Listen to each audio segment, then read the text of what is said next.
now we are kicking off the show. So I'm excited to have you here, Dan Burmawi. Did I say that correctly? Yep. Okay, great.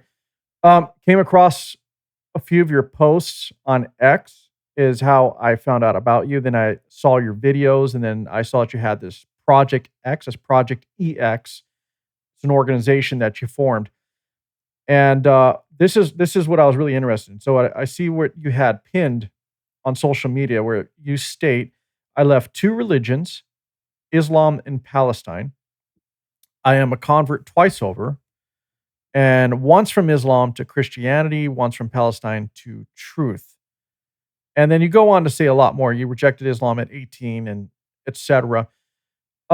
So I want to know more about your experience with Islam and also, more about your organization, this Project X, and what it is you actually do. And then I have other questions down the road as we dive into this deeper. But let's start with your experiences. What led you to reject Islam? What about Islam did you find out or discover that it was not an actual religion, but actually just more of a political movement or basically a way to gather people to gain control of the areas, what it really seems like it is? Well, thank you, George, for having me. I'm excited about this. Well, basically, I'm asked this question all the time about how I left Islam, why I left Islam. And I can give you 1,000 different answers because it depends on how you approach the question. Do you want to approach it theologically, talking about the relationship with God, what is salvation, how Islam doesn't offer any spiritual transformation or relationship or reconciliation with God, or we can do it from a social perspective, how Islam, I would say, create a slavery mentality. You're not free. Your relationship with God is based on fear, obedience for the sake of obedience, and how that ends up creating dictatorships. That's why in the Islamic world, you cannot have secularism or free societies, because the imagination of the people cannot comprehend freedom. It's always about dictatorship, the authority, the concept of authority itself in Islam is distorted. So my experience with Islam is really simple. When I was 18 years old, I made the decision that I wanted to commit myself to serve Allah and serve Islam and defend the Prophet Muhammad after the Danish cartoonist controversy in 2006. And I was moved, or I was captured emotionally by what happened on the streets of the Arab world as a response to the drawings of the Prophet of Islam. But after a year of practicing Islam with full devotion, I realized that I was heading toward dead end road. There was nothing that Islam could offer me spiritually at all. Then, of course, I realized by reading the Islamic history that I was looking at a warlord and a theology of enslavement. It was an expansionist political ideology. That's it. And I converted to Christianity after reading the New Testament, had to leave my country because I couldn't practice my new faith in a country where 99% of the population are followers of one religion, one sect of the religion, actually, and in a culture that demands conformity. And that's it. What? So let's rewind a bit and dive a little bit into what you said here. I want to understand. So what what about Islam is based on authoritarianism or in creating dictators? Where is it that that is found in Islam itself? Listen, I'm working on my book. I'm going to talk about my book, but Of course, today I we'll was get there. writing about today I was writing about how the Catholic Church didn't need a sacred text in order to justify violence during the Inquisitions. It only needed a sacred institution. That sacred institution found a high demand for salvation. We human beings, we need to be saved, whether we are believers or non-believers. Suffering in this world urged us to find a way to get saved, whether temporal relief in this world or eternal relief. So what happened during that time that justified violence, even though the biblical text doesn't justify violence at all?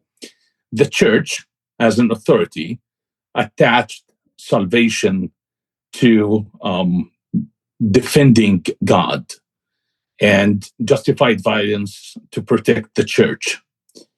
So even the Catholic Church without a text was able to do it. Imagine Islam with hundreds of texts in the sacred Quran and in the sacred Hadith. What Islam is capable of. Now, many of the Islamic apologists try to argue that, the interpretations are not true, have different interpretations. They try to refer to mysticism or metaphorical language. I don't care about all of that. At this point, it's really irrespective of what they think. The damage has already happened. And that damage, to explain it to our audience, is the 14 centuries of violence using the sacred text and the role model of Muhammad. That is irreversible. So you ask me what in Islam constitute this. I would say simply this: it's a combination of searching for salvation, the characteristics of God as a brutal dictator himself, threatening you with hellfire, grave torture if you don't obey him, and framing non-Muslims into enemies of Allah, and the role model of Muhammad leading or authorizing 86 battles, ordering assassinations against dissenters and poets who criticize him. Even for criticizing Muhammad, you get your head chopped off. And the Islamic history itself, establishing the rule of Allah. So, of course, I can go now and give you a list of verses. Surah 9, verse 5, Surah 9, verse 28, Surah 9, verse 42. I can give you like a list of hadith sayings of Muhammad. Doesn't matter. It's not how. It's like you can. Friedrich Nietzsche said that there is no meaning. It's only interpretation. And I can give you a verse, and that verse has its own horizon. And you also have your horizon. And there is a fusion of horizons when you read it. What is the horizon of the Islamic world? It is a horizon shaped by centuries of practical theology, of conquest, subjugation of non-Muslims, viewing non-Muslims as second-class citizens. They don't have value. The value is determined by your religious affiliation and your obedience. It's not a universal value like we have in the Western civilization. So when you have a God like that, and that vision of God form your imagination, you end up manifesting that image into the world. You cannot function with a secular regime because you don't comprehend that kind of governance. You get cognitive dissonance because you believe that authority is tyrannical, it's brutal, and then you end up with a system that has individual rights, has a blind justice. It doesn't work like that. It's like there's discrimination all the way, everywhere in the character of God Himself. So I hope this explains to you why the whole argument about you don't get this meaning, the interpretation, it doesn't matter. All of it, it's like it doesn't really matter. We're talking about deeper truth here.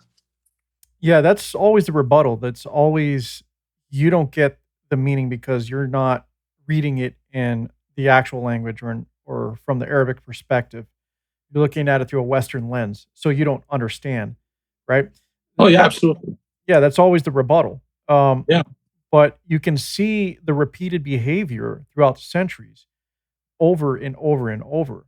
And then there are those who say that even if you can read the language and you can interpret it from there, and that's the other thing I've noticed, and I don't know if I'm wrong on this, but it seems that with Islam, there is no room for interpretation. It's a literal reading of what the word is, and that's what it's supposed to be. Is that a correct assessment? I'll go beyond that. I will say this. There is no interpretation at all in Islam. There is only one interpretation superior to everything else, and that is Muhammad himself. It's like you can have 1,000 different books about interpretation of the Quran and the meanings and the events, and it doesn't matter. It's like you have Muhammad as the ceiling. He's the ultimate authority on that sacred scripture. You want to understand God, look at Muhammad.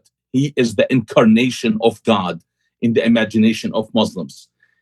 Even though Islam claims not to be polytheistic religion, but it is actually in practicality, and its practical side, it is a polytheistic religion because Muhammad is almost equal to God. Without Muhammad, you cannot be saved. Without Muhammad, you don't have, you are not accepted by Allah. So Muhammad is perceived by Muslims as central figure to not only the tangible side of the religion, but the spiritual side even. So why I said that, it doesn't matter what interpretation you look at, because at the end of the day, we have the story of Muhammad shaping what you believe about God and about others. Right. So he is the interpretation. Yeah. So they're literally within the scriptures putting Muhammad, it seems to be above God himself, is what it sounds like. And they don't really acknowledge Jesus, or do they? Is there anything in there? Because the scripts of Islam did come after. It wasn't before.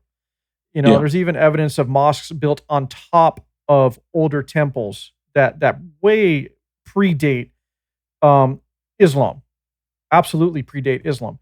So I got to ask you this though, because is there a different version? Okay, so Muslims, correct me if I'm wrong, are they not defined as people who practice Islam or worship the God according to the Quran, or basically Muhammad?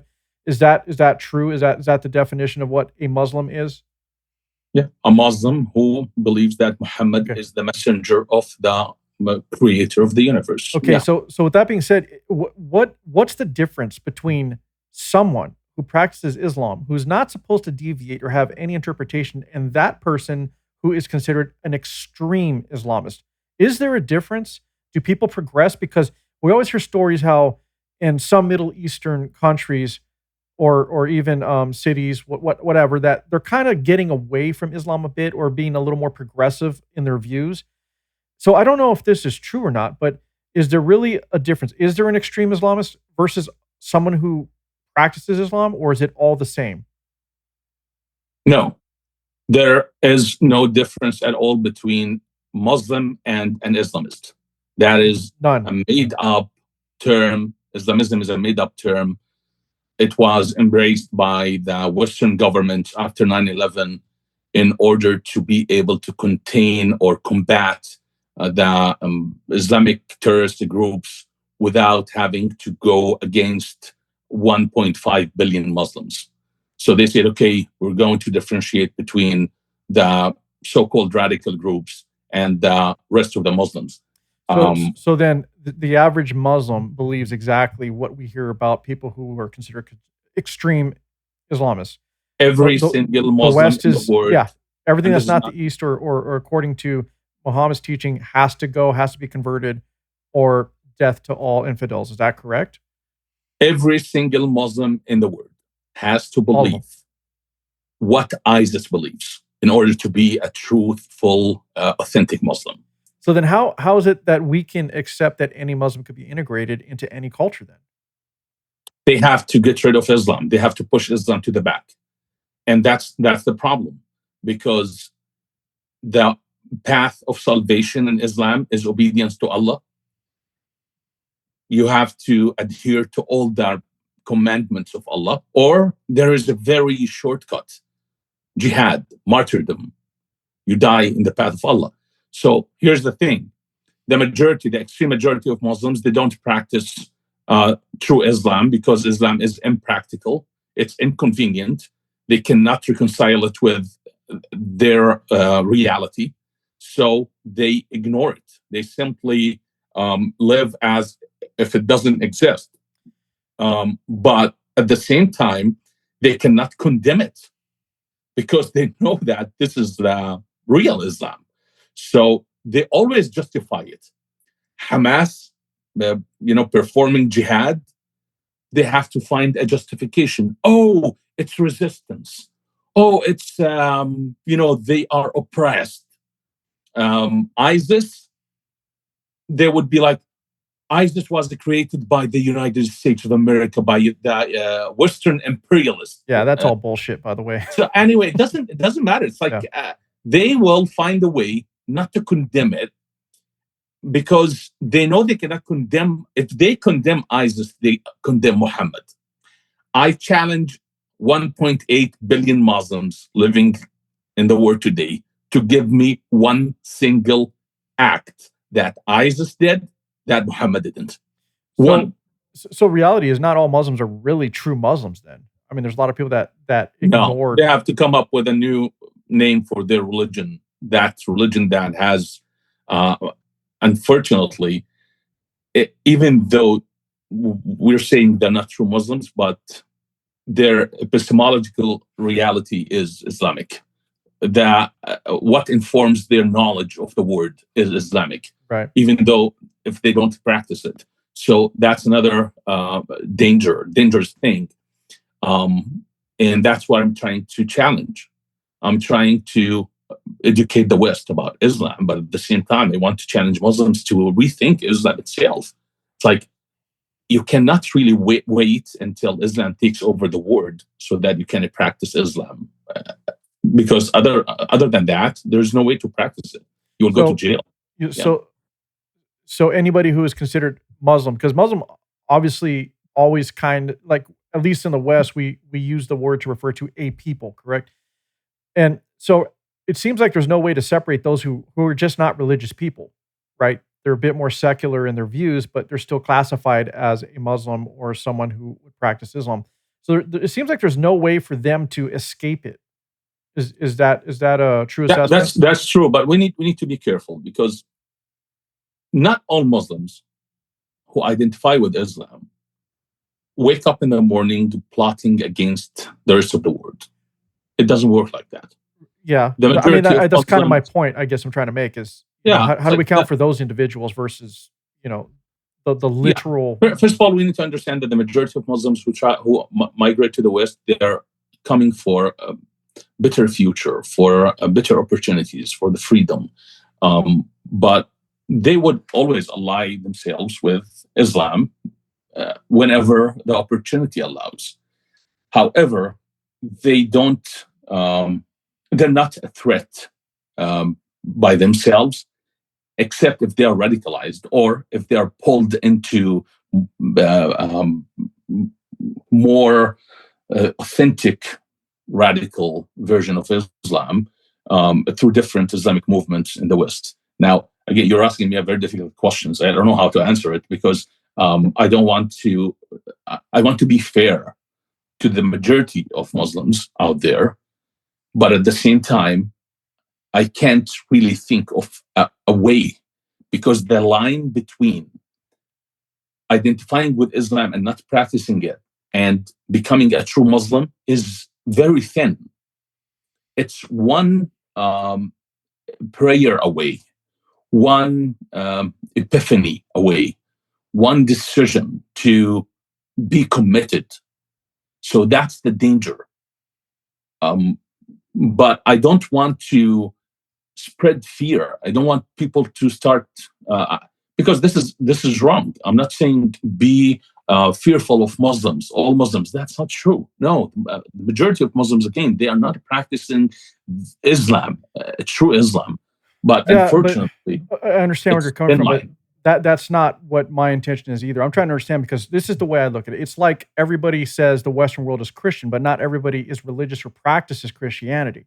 Everyone's a Catholic, but they only practice Catholicism on Sunday, and the rest of the week they're just a bunch of jerks. So that's what I'm trying to get at. Like, I think people are throwing a blanket over people that are considered Muslim, but in reality, in today's world, I mean, we hear the news, we hear the leaks that come out that not everybody who lives in those regions actually believes in that particular religion, but they have no way out. They're stuck in the culture that they were born into. Yeah, it's different than being Christians or a Jew or any of that. That's what I'm trying to say. I'm not trying to. In Islam. Yeah, I'm not trying to spread let me help fear. you understand what's going on here. Sure. I was watching a TV show, and a Jewish person met his dad, and he told him, "Hey, Dad, I became a Jew for Christ." And his dad said like things like that. He's like, he didn't care for that. He didn't kill him.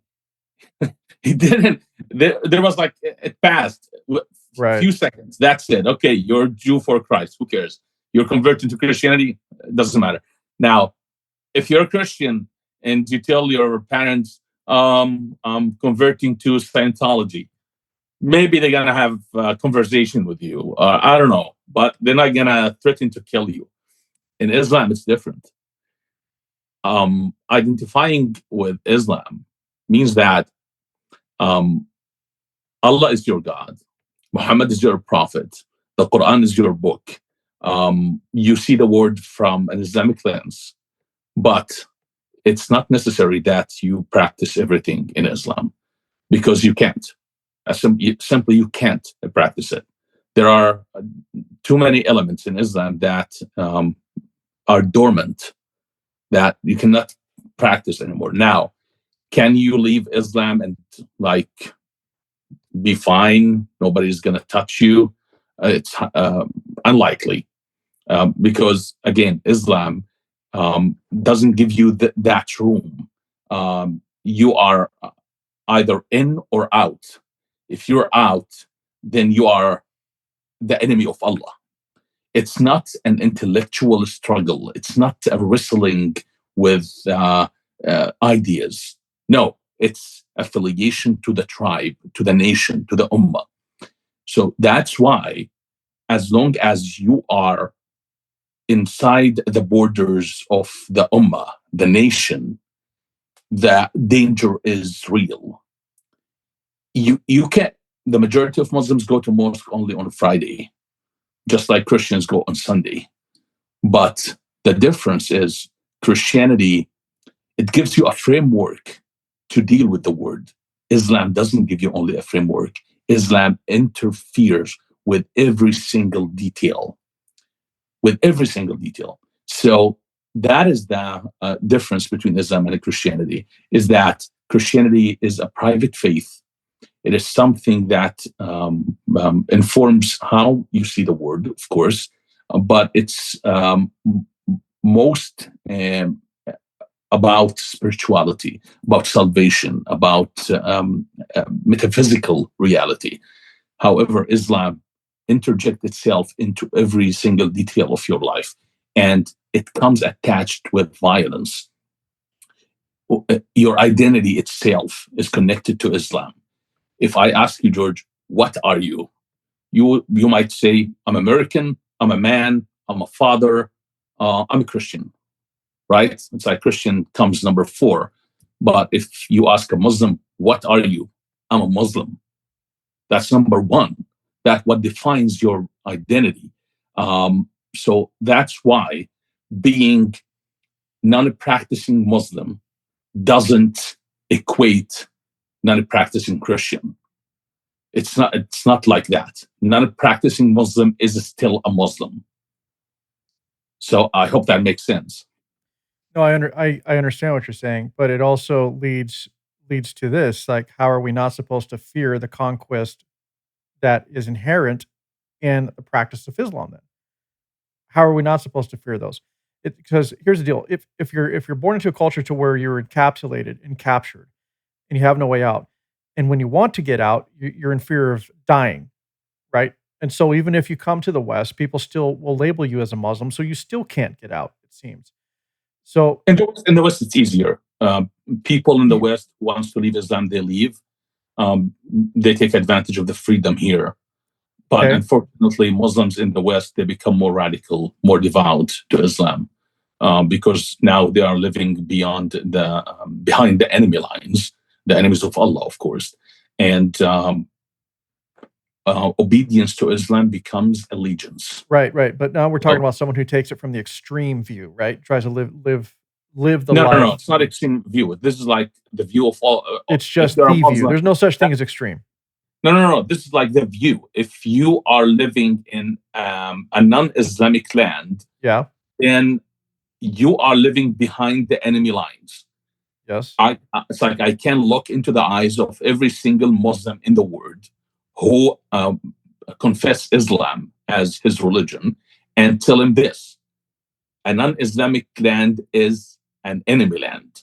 Right. You cannot say otherwise, because it's engraved in your imagination, in your understanding of the word, that there is an Islamic land and non-Islamic land. That's I it. get it. I do understand Yeah. that. But the question still, how are we supposed to be accepting of these people looking for a better life if in the end they all want death to the West, apparently? They all want to change the West. They all want to live under the banner of whence or from hence they came, right? They want to continue that lifestyle no matter where they go. So what's the point of migrating for a better life if you're just going to go backwards once you capture that land? You're just going to revert back from whence you came. Yeah, that's where law and order comes into place. All people don't want to stop on the red light. They want to keep driving, but they stop because there are consequences. It doesn't matter if a group of people wants to take over the world, as long as they don't have the means to do it. You have people who are Nazis in America. You have people who are still dreaming of the Confederacy and slavery. So they're not able to do it. Why? Because their ideology has been exposed, and they don't have the means to enforce them. The same thing should be done to Muslims. Muslims are not going anywhere. You cannot get rid of them. They are people. They have rights. They are free to worship whatever they want, to believe whatever they want. But you need to make sure that this ideology is not rebranded as peaceful ideology, because you will let it slip through the cracks and reshape your society. You need a diagnosis. You need to say, oh, hold on a second, this is a dangerous ideology. If you don't say that, you are risking the future of the Western civilization. because you want to be tolerant. Yeah, I know. I understand. You just say the truth. Islam is a political ideology that has a religious aspect to it, and Islam wants to take over the world. And Muslims, because they identify with Islam, they don't have a choice whether they go with this vision or they leave Islam. And it's not easy to leave your religion. So, my dear Muslims, since your religion wants to take over the world, we're going to make sure that it doesn't. Right. But let me say something here. And I am not against anything you're saying, by the way. I'm just trying to understand, because it seems like it gets very fuzzy when we're trying to define, how do we respect the person who wants to not live under the rule of Islam? You know what I mean? And those that know that they can't because they're stuck in it. Now, what you said earlier was, well, yes, there are people, they have a right to do whatever they want, worship, etc. But it's not true of a Nazi. Once we know someone's a Nazi, it's over. We don't allow them to practice it. If we know that they've committed crimes, they're done. So how come we can't apply that same principle to the people who practice Islam? Why are we not allowed to? Nazis, they believe in that ideology and they live among others. No, understood. But he said they don't practice it. Of course they don't practice it. The same thing. Right. What I'm saying is Muslims cannot practice Islam in the West. What I mean by that, the Islam that entails taking over the world, which they call political Islam in the West, which I call Islam, should be categorized or recognized as a political ambition, political ideology, and banned. You cannot you cannot preach about it in mosques. You cannot use the religion freedom, the second amendment, the First Amendment, freedom of speech, right, and freedom of religion to preach about jihad. It's like you need to really dig deeper. You cannot take Islam as a monolithic entity. It's a religion. It's not a religion. We can divide the private faith aspect of Islam, allow it in the West, but everything else should be banned, should be recognized as a political ideology that you can believe in, but you cannot practice. Yeah, as simple as that. It all comes down to this. I know that people sometimes, when I say this, they think, "Oh, Danny, you're radical. It's not going to happen." My dear friends, there's no other way. Whether you strip the religious label from Islam, or Islam is going to take over your civilization. Period. There's no other way. If a Muslim wants to practice prayer, fasting, all the rituals that is private and personal and spiritual, fine, that's religion. But everything else that's trying to convert people through deception, that is another political strategy in Islam. It's like why Muslims are allowed to have booths everywhere in in Western cities, but Christians get killed in Islamic countries for preaching the gospel. Why? It's like you need to address this because you just So let me coin it this way. Let me go back to what I was trying to say. Okay, the world over can absolutely justify that Nazi bad, but they will not say Islam bad. I guess that's what I was saying. I'm going to simplify what I was saying. Yeah, but that's what I was trying to say. Was that everyone can recognize someone who considers themselves a Nazi as bad right away. We don't want that person. But when it comes to Islam, everyone's afraid to identify it for what it really is. And you know this, you're gonna know a lot more than me. But if you look at the history, I mean, literally, Muhammad, not too long after he started gaining control, he wanted to expand his empire. It had nothing to do with converting to a certain religion. He wanted to expand the empire, just like the Romans did. and he wanted to do more. He wanted to go out. There was nine Muslim conquests, right?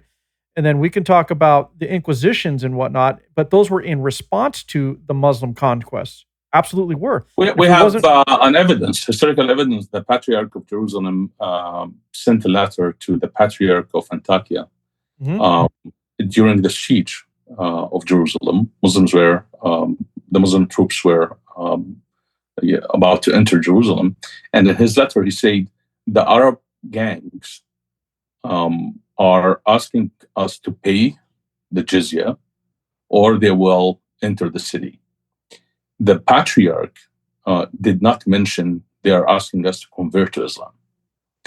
So this is an evidence that it was a conquest of a political expansion. It was, but of course, it used religion in order to expand.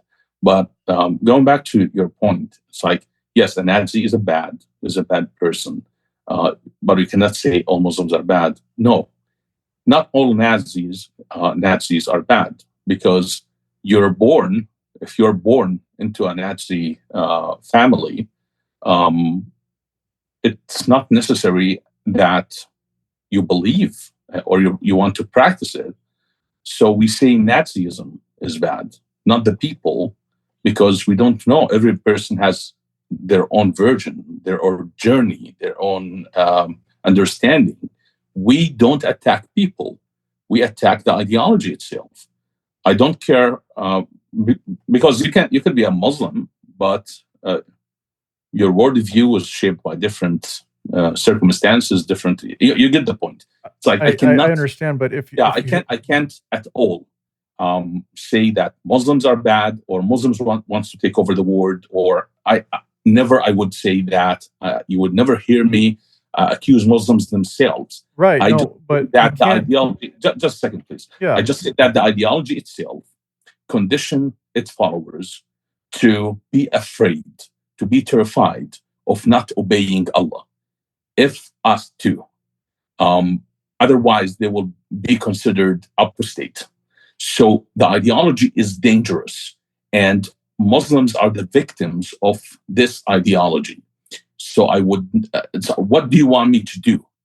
I can vet immigrants, ideological vetting. I can do a lot of things on the security level. But when it comes to real life, we have 2 billion Muslims.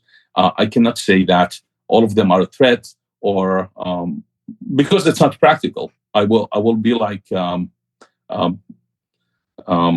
it's. I don't know what to say. You can't do that. It's just simply wrong. But we can say Islam itself, the ideology is bad, and if we don't admit that, then we are risking our future, the future of our children. And we cannot let Muslims, by the way, enforce Islamophobia on the rest of the world and protecting Islam from scrutiny. There's no such a thing as Islamophobia. It's a manufactured term to protect the religion. Hatred toward a group of people is different than criticizing their religion. You can criticize Christianity, Judaism. You can say whatever you want about Moses or Jesus or Paul, or nobody's going to kill you. We want the same thing.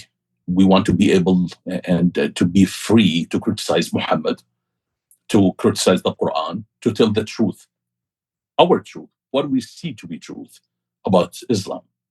But Muslims as individuals, as people, absolutely any hatred toward them just for the sake of hatred itself or inciting of violence is wrong, must be condemned, and we must never tolerate that. My mother is still Muslim, but the ideology itself,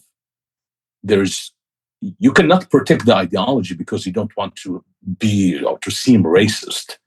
And Islam is not a race, so you cannot really be racist against Islam. Connecting Islam to race, to brown, immigrant, oppressed group of people is a radical left product that was designed to advance their ideology of the oppressed oppressor view. So yeah, I think there's a thin line between a Muslim and Islam, but we should not cross that line. However, we shouldn't let Muslims prevent us from criticizing Islam. That fusion of Islam and Muslims must be obliterated. We cannot tolerate it. Otherwise, Islam will infiltrate through Muslims without you realizing it. You need to separate the ideology from the people and protect yourself from it. Yeah. So that's basically what I'm trying to get at. What I'm trying to ask is like, I don't think anybody's going to agree with attacking a person just for existing. Okay. But on the other hand, many people are defined by what they identify with or practice, like a job. The problem with Islam is you can't leave Islam like you leave a job. You don't punch in 8 to 5 or 9 to 5 and then go home and all of a sudden you're a different person. No, you're defined as that person 24/7. That's the problem. So, how do we separate a bad ideology from a person who's just trying to live?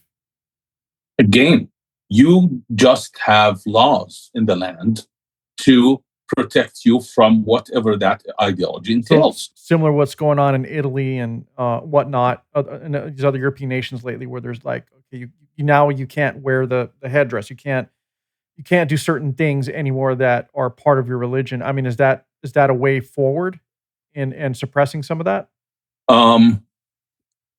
I wouldn't prioritize the hijab or the niqab or the halal food. I don't care about that. No, I was just using an example. I will tell you what I care about. What I care about is, after realizing that Islam is a political ideology, then I should see all the Islamic entities as a potential threat. So I have to monitor fundings to all Islamic charities, all Islamic nonprofits. I have to assume that true Islam, which entails the political ideology, is being preached at mosques, at schools. So the government, in order to act within the framework of the law, needs to first find a way to do this. It's like because of the freedom of religion, you cannot control the speech at mosques, right? You cannot monitor all fundings to nonprofits, Islamic nonprofits, because you will be accused of Islamophobia and hatred and bigotry. But the law must be enforced. Like, there must be a way to give the government the power to do that. Just imagine, for the sake of the argument, that Pablo Escobar turned his coke empire into a religion. I wrote about this once. And according to the United States laws, they are free to worship the god of powder. And they are able to recruit believers and to practice the religion of using the drug. Is the United States government going to let that happen? No. Because even if Pablo Escobar ended up with a recognized religion, they will tell him, listen, you can worship the god of powder, but that powder is illegal. So we are not going to let it, we're not going to confuse it with the religious part of your movement. We're going to seize it. We're going to punish people for using it or trading. So the same thing with Islam. I'm sorry, I'm using radical examples, but that's the reality we're dealing with. Jihad is as Yeah, but dangerous. I don't think these are radical examples because you keep bringing up freedom of religion, freedom of speech, but even within that framework, there is a way to suppress the spread of hate speech, right? And we can consider most of what is being practiced in the Quran as hate speech because anybody who is not considered a Muslim is considered what do they call it? An infidel? Is that correct? Or what are they Yeah, called? and Okay. And they must what? Convert or die. That's the message. or pay So the jizya. Yeah. so then is that not a way forward in doing so? So what I'm seeing is the way it is being spread into the West is because exactly like you said, nobody wants to be called a racist, an Islamophobe. We all want to be accepting. But in my opinion, look, if cultures don't mix, that's just what it is.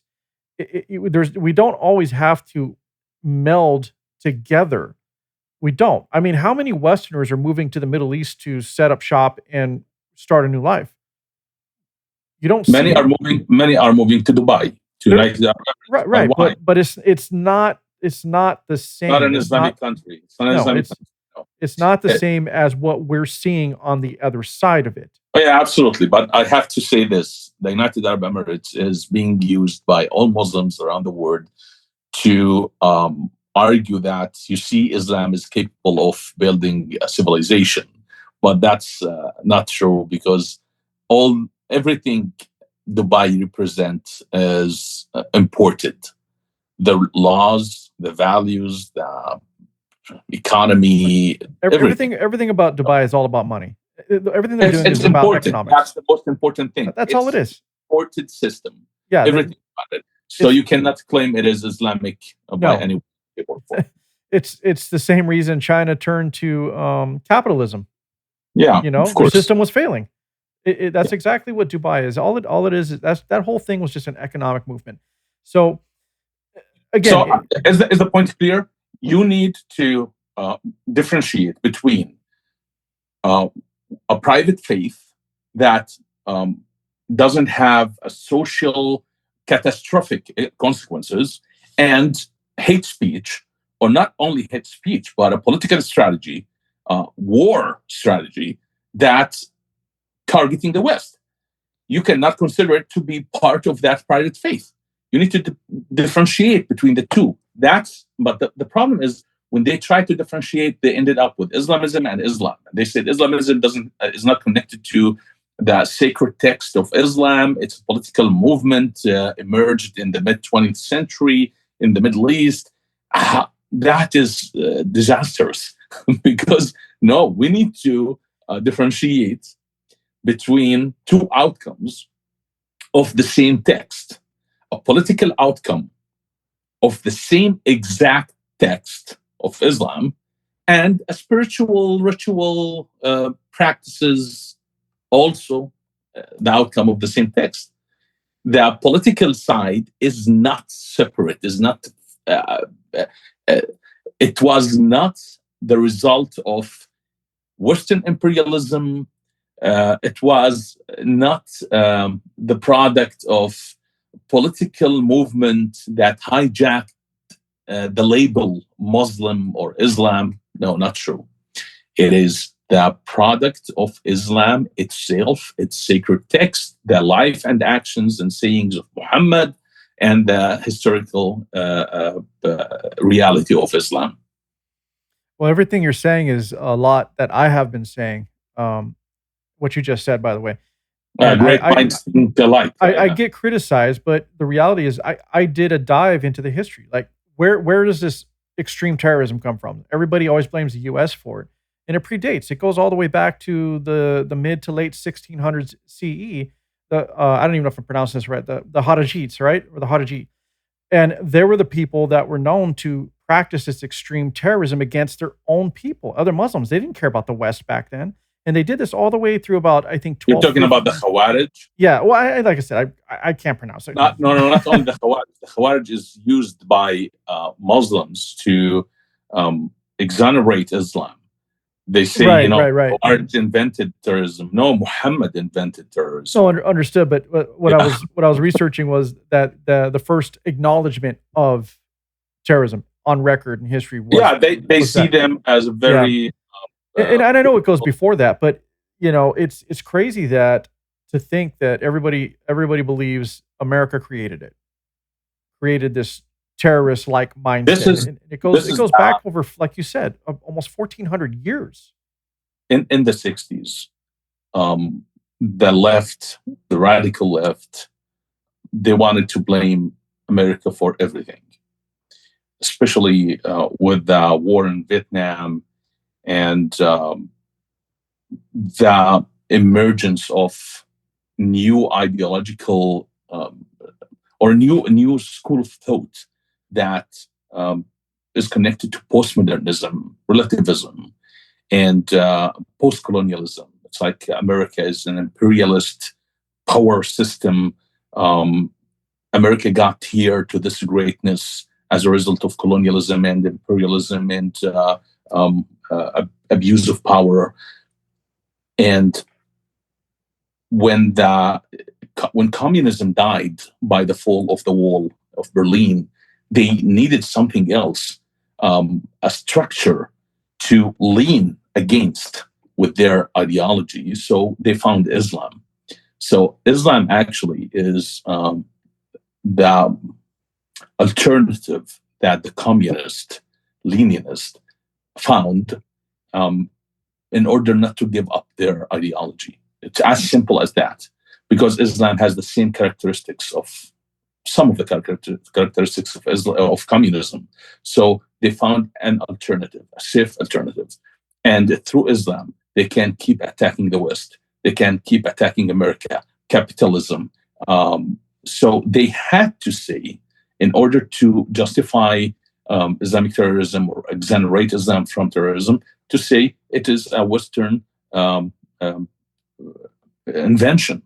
Yeah. It's America is responsible for creating Al-Qaeda. America is responsible for ISIS, and this is a two-folded win, if I'm saying it correctly. They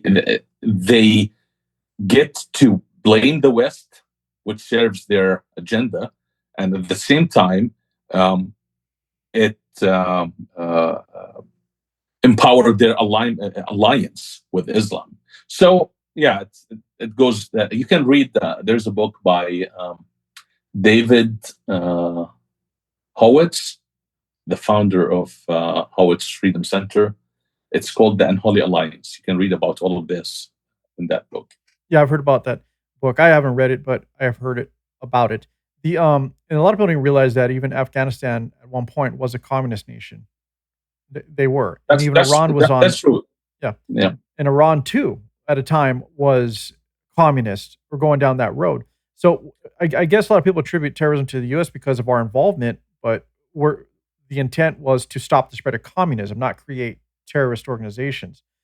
So, which is what we did not do. I mean, terrorist organizations were already there. They just got the backing and funding to expand and continue what they wanted to do on a much larger scale. And as you said, the West then became the enemy. It was now the focus. It gave them a mission, right? A focus. So, and I have a message to the isolationist who wants America not to interfere with anything. It's like, yeah, what's your thoughts on that? I was wondering how you feel about that. You can't be you can't claim the word leadership and isolate yourself. It's ridiculous. It's like, if you want to isolate yourself, just give up leadership. But with that, give up prosperity and the best economy in the world, and it's ridiculous. It's like you cannot reap the benefits of being the most powerful nation in the history of humanity, and at the same time you want to isolate yourself. We need to focus on America. Tucker Carlson. We need to focus on our streets are smell like pests. It doesn't matter. It's like you have to look at both, internally and externally, because you're the world leader. Right. The U.S. is still seen as the leader, but then you have other leaders that don't want the U.S. to be the leader. They don't want them to be in the lead or intervene. So it's like, but there's the price for not being a leader. right? But on one side, what you're saying, gonna pay. On one side, I agree with what you're saying. I understand what you're saying, but on the other, the world is trying to get away from the U.S. being the major power in the world right now, or at least the lead as far as the power dynamic is concerned. So I don't believe the U.S. should stop. I don't think it's going to happen. I don't think that at least not in the next century. I'll tell you why. Being the world leader is not about economy. It's not about China and its factories and the labor numbers. It's about the architecture of your morality. It's about your values. It's about freedom. America is great because it has these values at the root of its identity.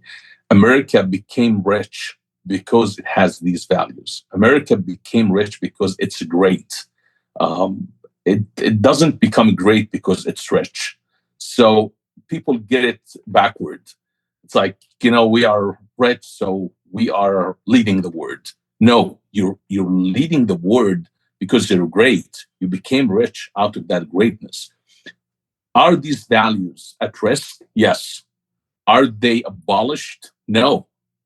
We are still enjoying the freedom that no other nation on earth has.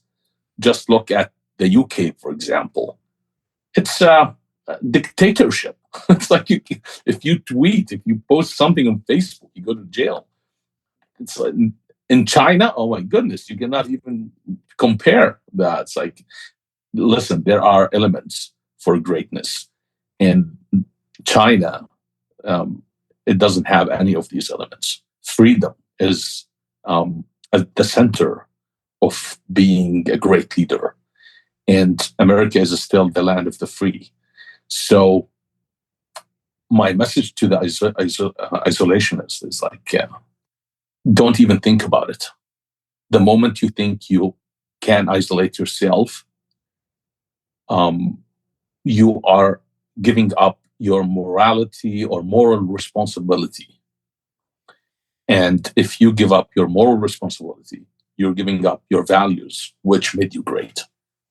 Right, but everything you said is true, right? I agree with everything you said, but the sentiment of isolationism by some people, if you're talking about people in the United States, by the way, is not so much not wanting to be a free world or even offer freedom to people.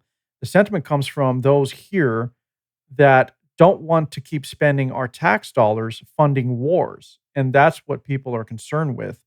A lot of people are wondering, like, why do we always have to get involved? Why can't you handle your own bullshit, basically? Why can't you handle your own fight?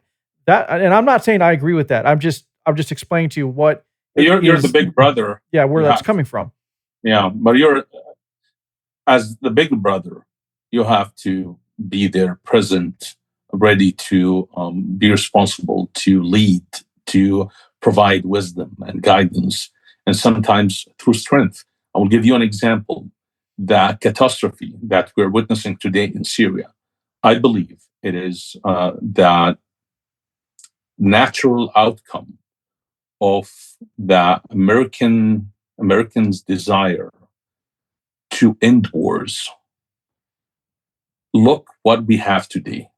America thought, okay, if we take al-Assad down, and this way we weaken Iran, and we get rid of Hezbollah supply line, and at the same time we deliver Syria to this jihadist group, we can contain it, we can control it.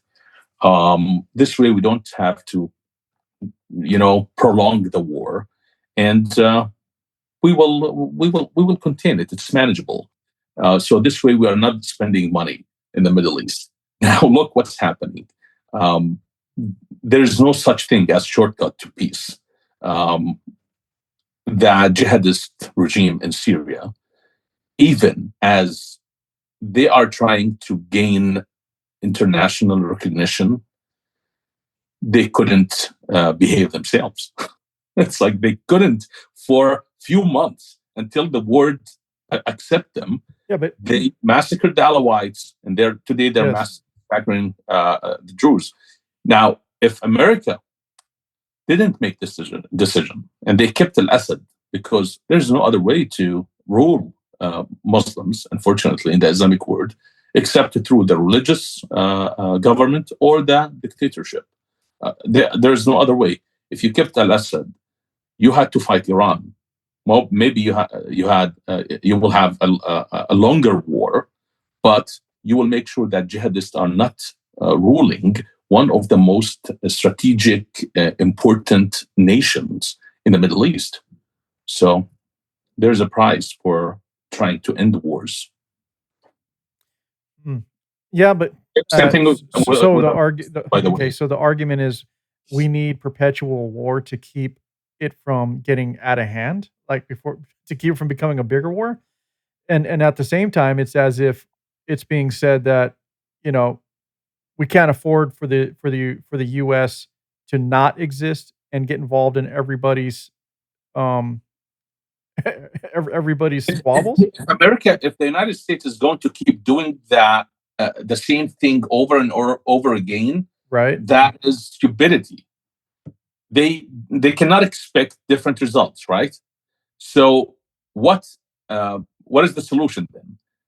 Look at what happened in Afghanistan. America spent $2.4 trillion, lost thousands of soldiers, and the exit, the shameful exit, it's like the historical shameful exit of the United States from Afghanistan. No one is going to forget that ever. So what happened? What went wrong there? I'll tell you what went wrong. America went to Afghanistan thinking of the same scenario of Japan, Germany, South Korea. You know, nations want to be built. Nations seek prosperity and freedom, and they will stretch their hand to us, and they will let us help them rebuild.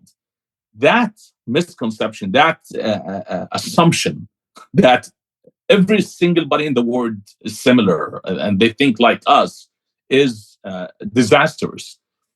They did not understand that the ideology in Afghanistan and the ideology in Iraq doesn't care for prosperity and rebuilding and the future. It cares for something else, and that is destruction, death, expansionism. So they completely ignored the ideological reality, the theological reality of Afghanistan, and they ended up paying $2.4 trillion, losing thousands of soldiers, and leaving behind them a more destructed country, a more destroyed country than the one they entered.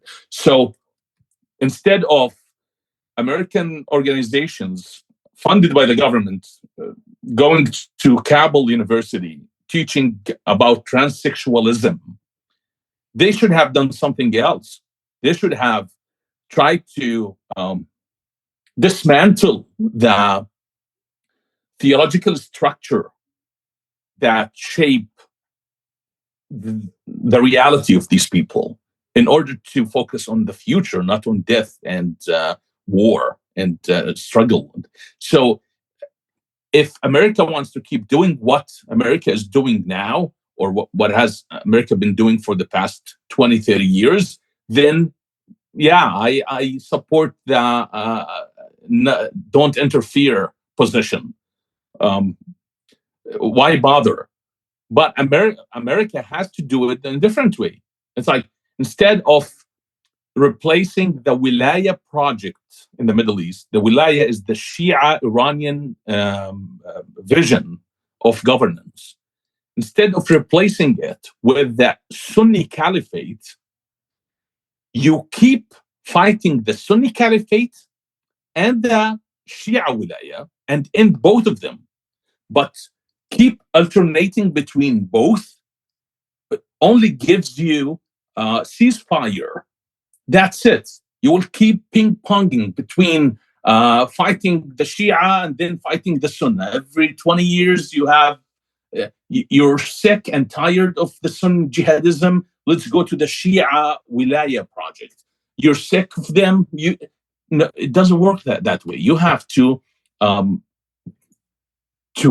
identify the roots of this conflict, why this keeps happening. You need to use your leverage, your power and economy, and the strength of your economy to force Arab leaders and Islamic leaders to not to do reformation in education on their own. You need experts to reform the curriculums in the Arab world. You need to overhaul the religious speech in the Arab world. You need to weaken the ideological grip of Islam in order to achieve a long-lasting peace. But jumping between Shia and Sunnah, same terrorism, different names, different labels, is going to waste your resources, and you will never be able to achieve peace. Okay, so there's a lot to unpack on what you said. So let's just get back to Afghanistan. First time we were ever there was why? Who was our enemy in the beginning? Russia, really, communism. That was the reason we even got involved. Now, there's a lot of conspiracy theorists that always say, well, no, there's other nefarious reasons America ever got involved in the Middle East. It was to basically rob, steal, and plunder all the resources. A lot of people argue that side of it. But realistically, we were there because we were trying to stop the spread of communism. 2001-ish, we went back for what? Okay, the war on terror. Right? Now, we can argue whether or not 9/11 was a hoax and it was done by our own government. A lot of people believe that. Let the conspiracy theorists chase that rabbit all they want. But the reality is the war on terror. Now, what you're saying is, hear me out. Now, we as a nation, let's say the reason we were there was to abolish terrorism, abolish the Taliban, abolish Al Qaeda, right? We wanted to get rid of them. We wanted to, let's say, give freedom to the people who, from our point of view, did not want to live under the rule of terror. Okay, so now we achieved abolishing that for as long as it did anyway, right? It wasn't forever, it rose again. But let's just stay on what I'm going to say here.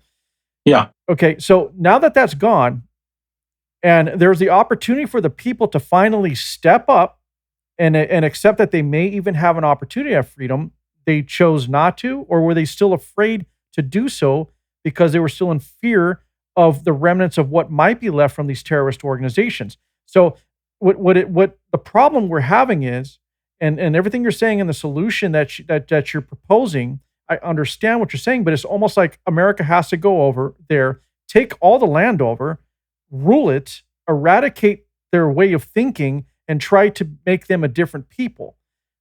That's not going to happen. And when we're talking about colonizers earlier, the biggest colonizers were never the United States. It was the British.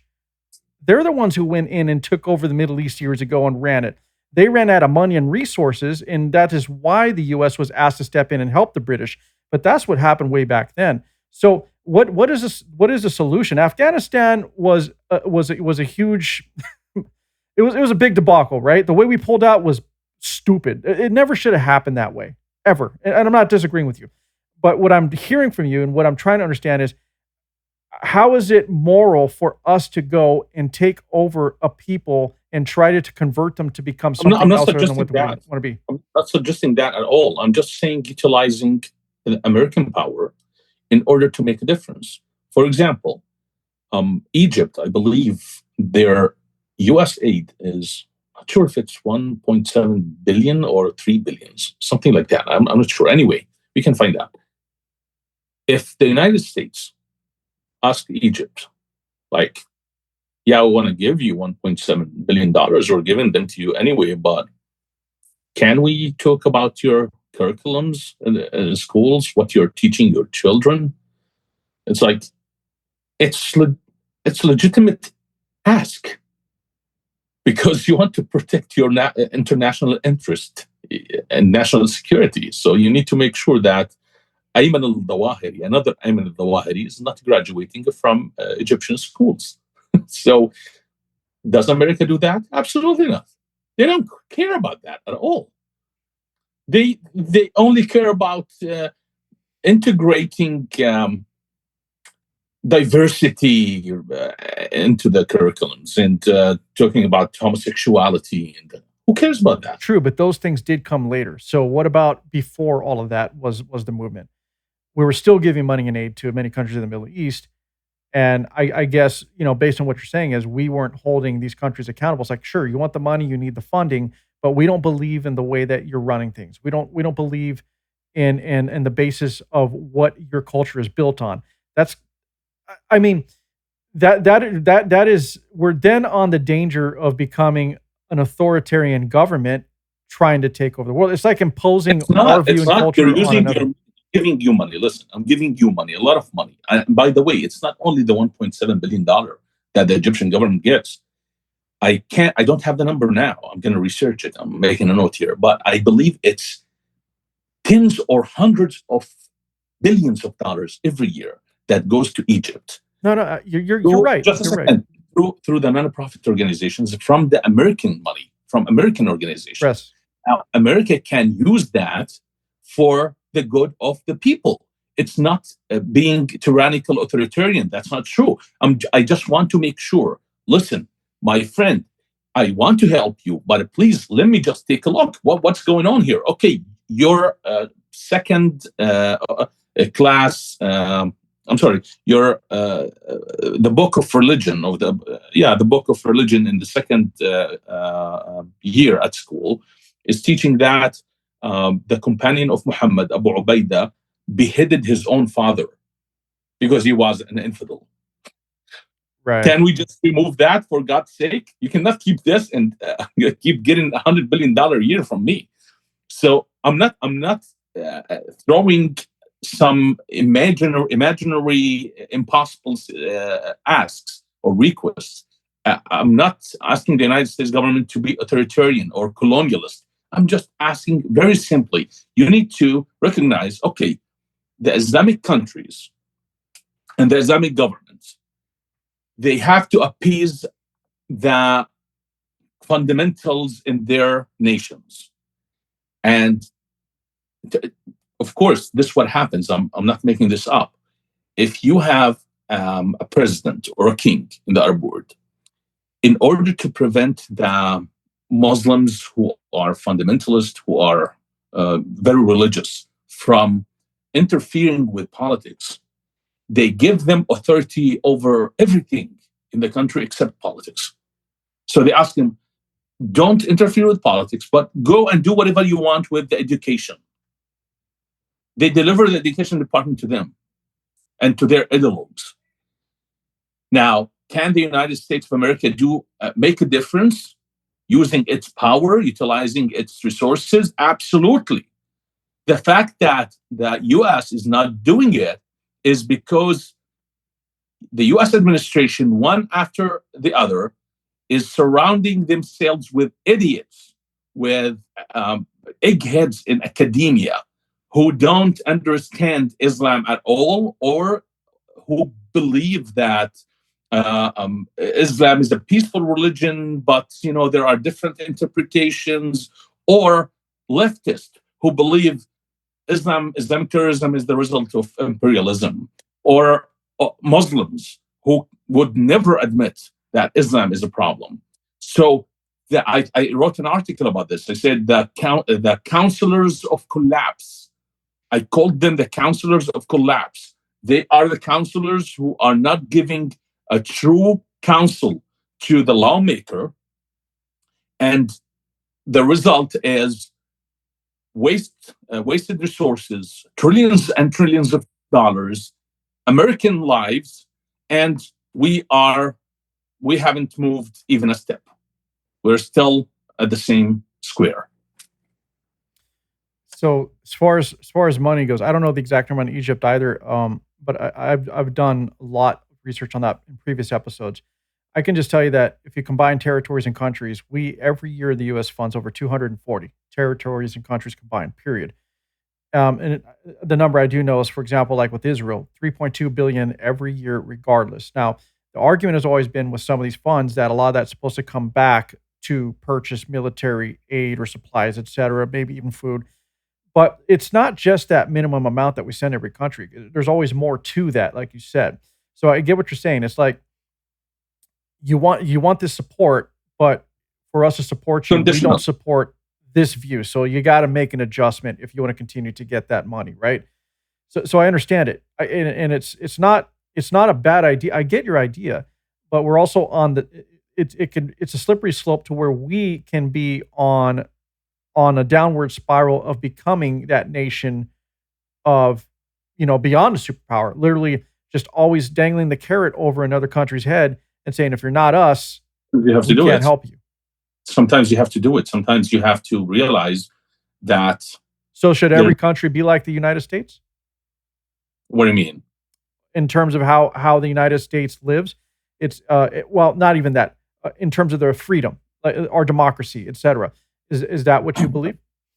Okay, let me ask you this: do you believe that freedom is making your life better? Of course it is. I mean, that's Okay. not even a question. The question is, Okay, is it a universal need? I believe it is. Okay, so you are not imposing your way of life on others. You are delivering a gift. It's more important than food. Freedom is as necessary as the air we breathe. So if the United States is fighting to make people live freely, it is a moral obligation, as moral as helping people during a famine. So this is not imposition of a lifestyle. That is a lie. And people who repeat such things are liars. They want to enjoy the freedom that the US is offering them, the freedom which is the result of centuries of a struggle, philosophical, ideological. They enjoy it, but of course they want to keep it to themselves. They don't want to give it to other people because it would be imposition. That is ridiculous. It's like if you see evil, you change that evil. And there is a universal definition of evil, and that is slavery of people. It's like when you enslave people, that is evil. Everybody agrees to that. It's not a relative thing. People are not going to disagree on the definition of freedom. It's like, am I respecting your personal agency? Do you have the power to make your own decisions and determine your future? If you're not, if you are being imprisoned for saying your opinion, if you are oppressed for writing a book or changing your religion or having certain views, then you're not free. And that for me is as bad as being starving to death. So I completely disagree with this framing. You could disagree, absolutely, but yeah, not with you, with the premise. No. Look, this whole conversation has just turned into a very philosophical conversation in general. I mean, we're not coming up with defined solutions because we can't impose these solutions right now. I mean, we want to, but we can't. Freedom is a gift, agreed. But then it also goes back to the statement of how Muslims live, in which it's built on the foundation of a religion where freedom is not inherently part of their culture. So if we want to be philosophical, sure, let's inject freedom into your culture, which means what? Abolishing your culture and way of life. You are no longer who you are. That's what I'm getting at. Now, it doesn't mean that I don't agree with you. Everybody should live free. Everyone should live free. And everybody has a different culture. Like we don't all see things and do things the same way, because it all comes down to geography. What you deal with defines who you are, really, what's around you. And I understand that.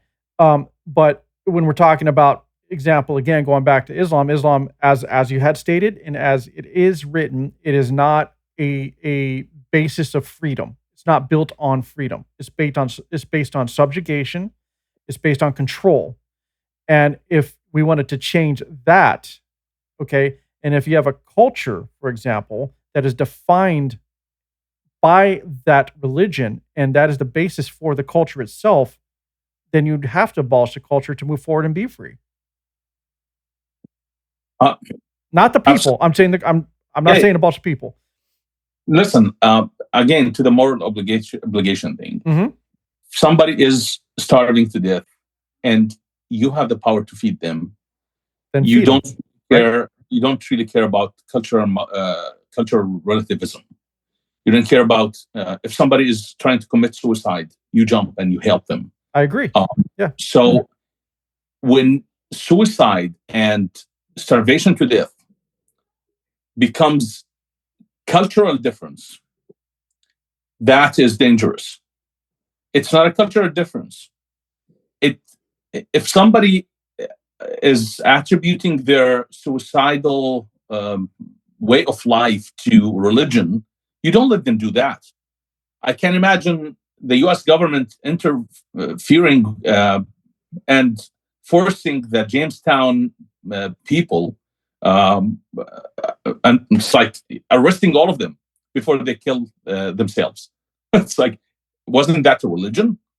So is America going to say, "Oh, we're not going to force our way of life on them"? So that's Right. ridiculous. Okay, I understand where you're trying to go with this, but the reality is it all leads back to what we're trying to say earlier, what you were alluding to without putting too fine a point on it. For Muslims to move forward as a people, Islam must be abolished. Unfortunately, that's the only way. Now, abolished or recreated. Recreated. It's like you can create another version of Islam where Updated with the modern world, basically.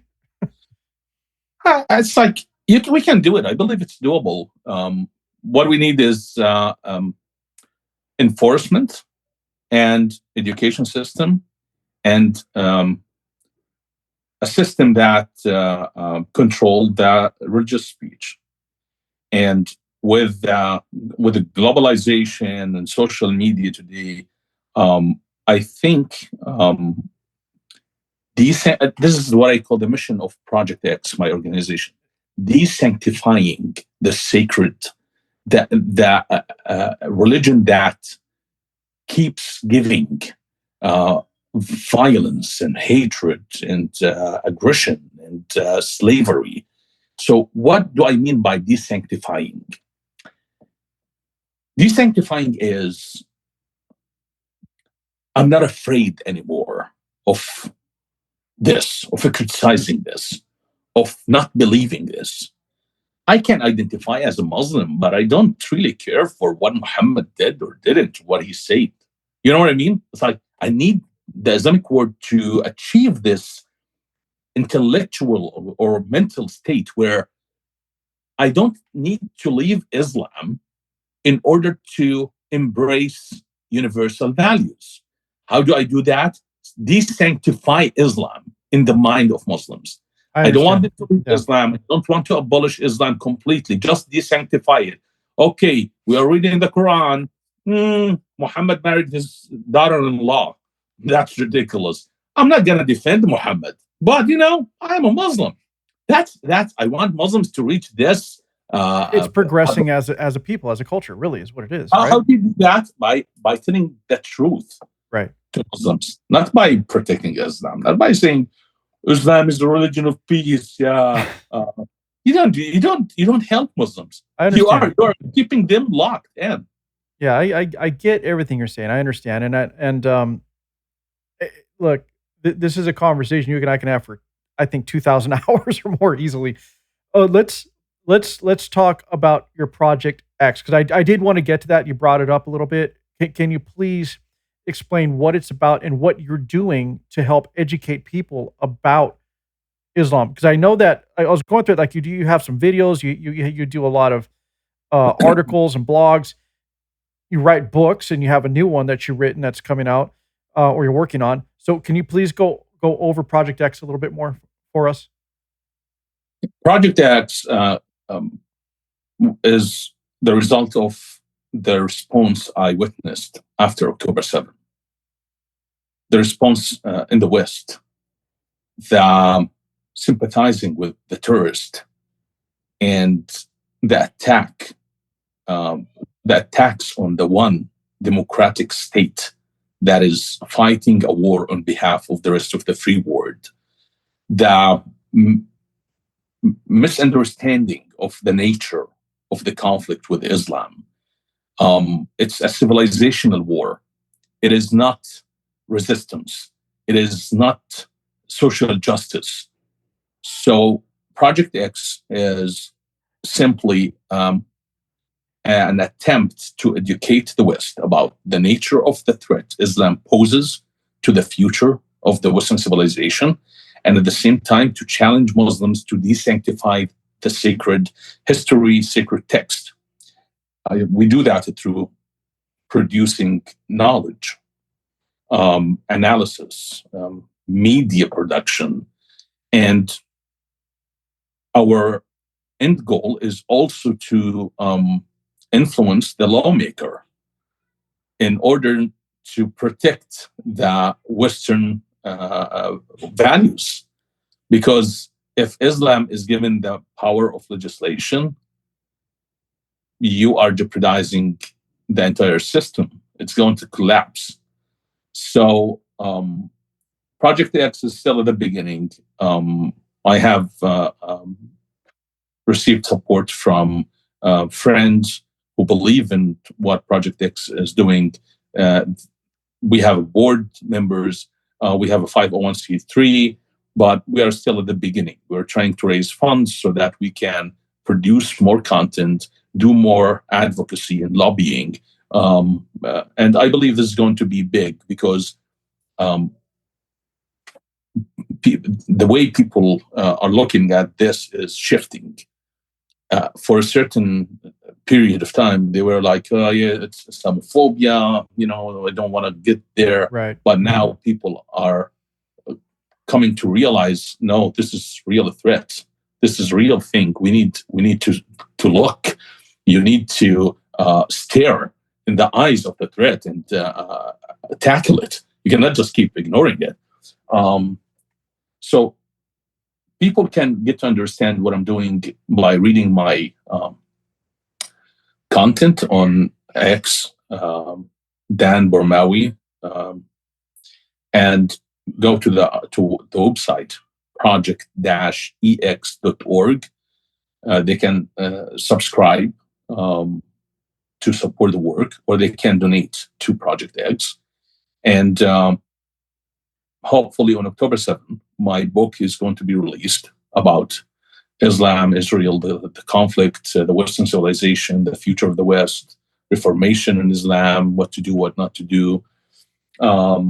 It will give people an idea about what we're doing. But I think it's going to be something big in the future because, as I said, the threat is growing and people are waking up. How is your organization right now, given this, because you're still in the building stages, right? How are you reaching people right now? How is your message getting to the people at the moment? What avenues are you taking to get in front of people? And are you doing speeches and speaking events? Are you talking to politicians? Yeah, some speeches, interviews, podcasts like this one. Mainly, I try to comment. I provide commentary on world events that's connected to Islam, to the West. I try to provide commentary whenever there's something misunderstood or people don't connect the dots. And the reception was phenomenal.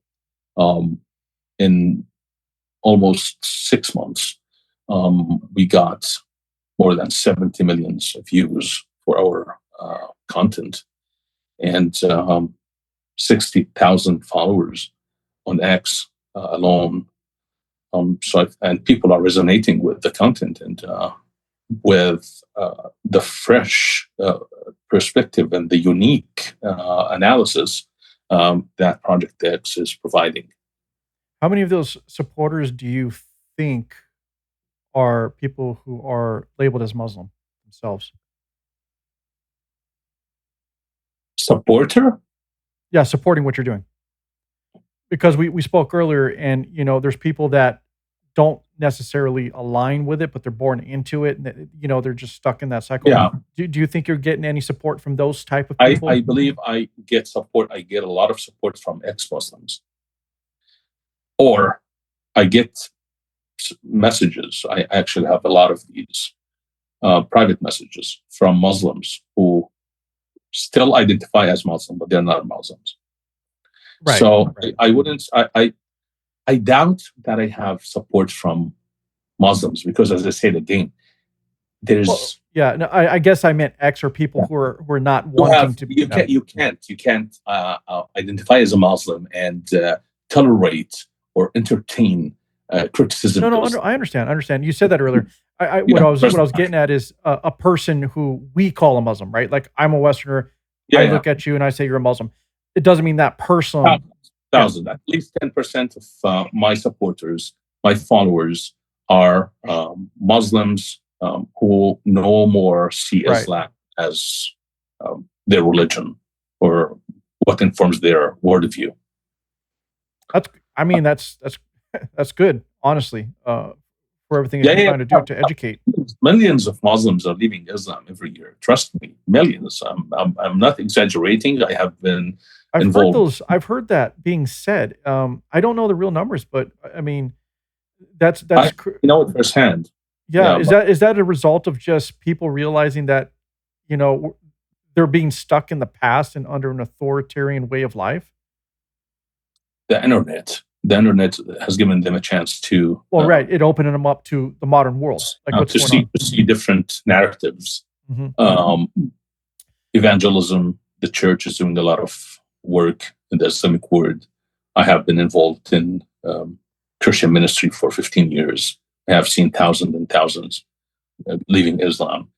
But the problem is procreation. It's like birth rates. I literally just talked about that with my the guest I just had literally yesterday. We just talked about this. Why don't you go ahead and elaborate on that, please? In the West, when you plan to have a child, you plan for their future. You calculate how much it's going to cost you and your partner, and you end up with one or two, except if you're wealthy or middle-class American conservative who cares about big families. But in general, in Europe, in the West, the numbers are crazy down. In order to sustain the numbers, the rate of birth or the birth rate in the West should be 2.8.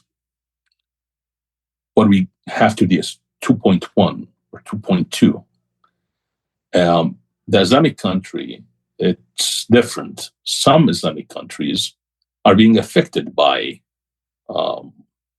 again, globalization, life demands, but they don't think the same way the Westerners do. So they look at it as a blessing from the Lord, of course, just like Judeo-Christians look at it, but God is going to provide. So, and it's a commandment from the Prophet Muhammad. Fill the earth because I want to boost in you on the day of in the latter day. But in Somalia, the birth rate is 6.9.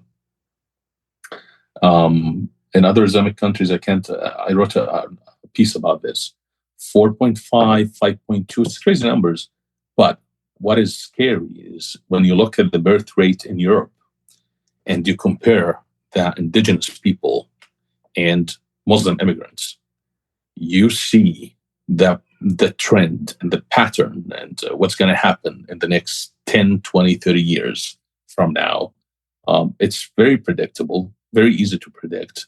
very clear. You don't really have to be smart to realize that Europe is lost beyond redemption. There's no way to get Europe back. But there's still hope for the United States of America. And that's why I'm genuinely concerned about the future of the Western civilization. So, it's a great replacement. Just through procreation, really. Before we end, I want to talk a little bit more, but I want to get your thoughts on Palestine, Israel, and the history thereof. A lot of people think that Palestine was always a nation, and it was always a region that referred to many different tribes and people within a certain area. But there's a lot of revisionist history going on, and people cherry picking, photos and articles and throughout the timeline to try to justify what Palestine really is. Now, October 7th, you brought that up quite a bit already, multiple times, but we didn't really get too deep into it. So to me, it's important, and I talk to other people that are in the intel community, so I get other information about what's going on and how this is, what's happening there. But the reality is the war started with Hamas. It was a terrorist organization that has control of a people. The problem with the area of Gaza is everyone is captured. They really can't leave. So can you give a little more insight from your perspective, someone who really has a lot more knowledge of the region than I do, as to what is really happening there and who is to blame? Because everyone is anti-Semitic, anti-Israel right now. Israel starving everybody, killing the children, bombing indiscriminately. And I just want to get your point of view on the situation. As a Jordanian, an Arab, a former Muslim, I can tell you that Israel has been fighting a defensive war since the creation of the State of Israel. Palestine was manufactured in order to serve the ambitions of Islam. The Muslim Brotherhood, they wanted to combat the cultural impact of the British and the French mandate in the region.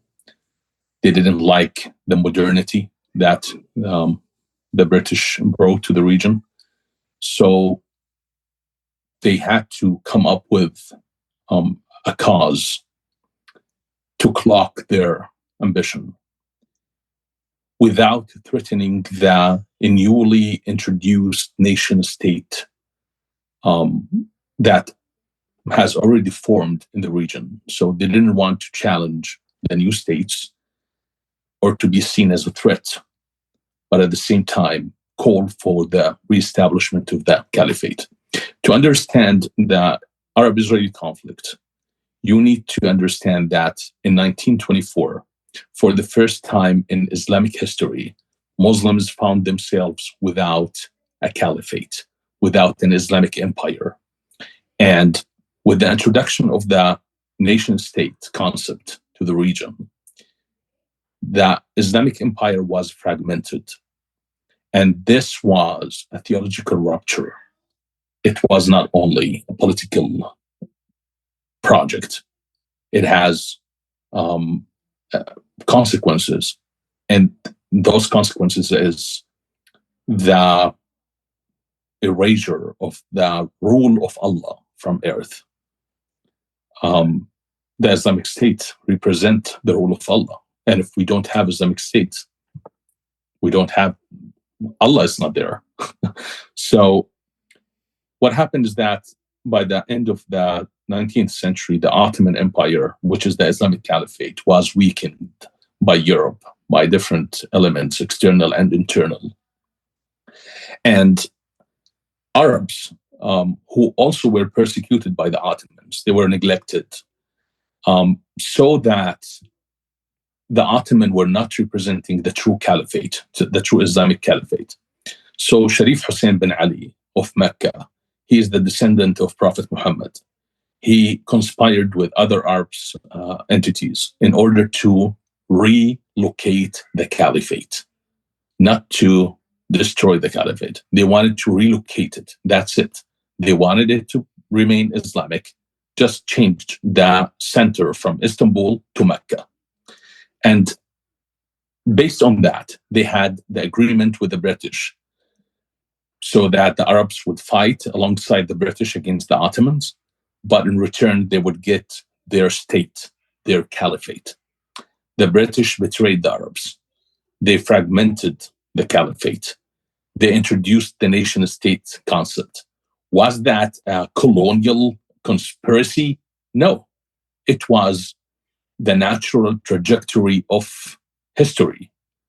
The world was moving forward from empires into nation-states. Empires and tribes to nations. So the British were not plotting against Islam or against the Arabs. They just realized that decentralization of authority and power is the way to go forward. And that's what happened in Europe after the Westphalia Treaty and the creation of the nation states in Europe. Every single empire was divided. So from an Islamic perspective, that was not progress. That was a war against the faith, against religion. So instantly, an Islamic movement formed that was called the Muslim Brotherhood in 1928 as a response to that. And calls to re-establish the caliphate was everywhere. Muslims couldn't imagine themselves without a caliphate. Now, the region where we have today Lebanon, Syria, Iraq, Jordan, Israel, it was part of the Islamic Empire for 13 centuries. Never, ever there was, during the Islamic history, a nation state. There was no nation state. It was like all just part of the caliphate. There was never a state called Palestine at all. There was never called a state called Jordan.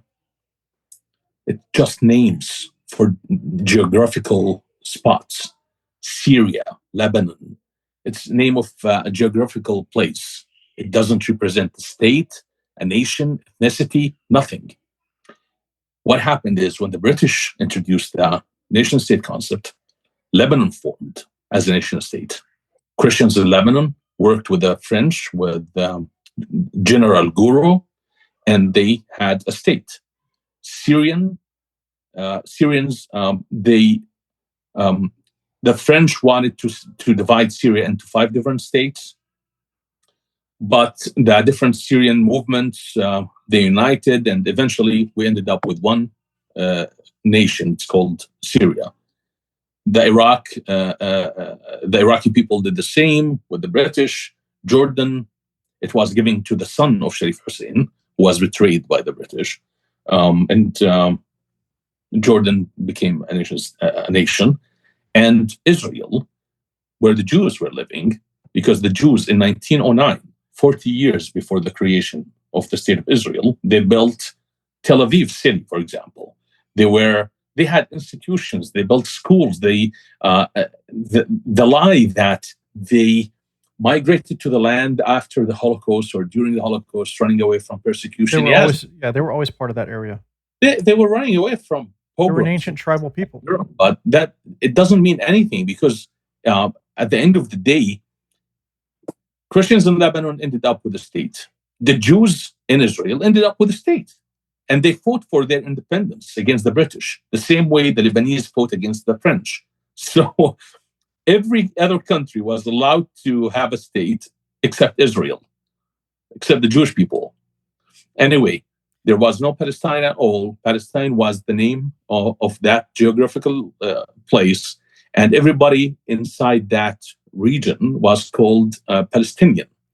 The Jews were called Palestinian. We have Palestinian Post. It became Jerusalem Post later. The Palestinian Airway, the Palestinian Flight Company or something like that. It's a Jewish. It was founded by the Jews. Palestinian schools. They were established by Jews.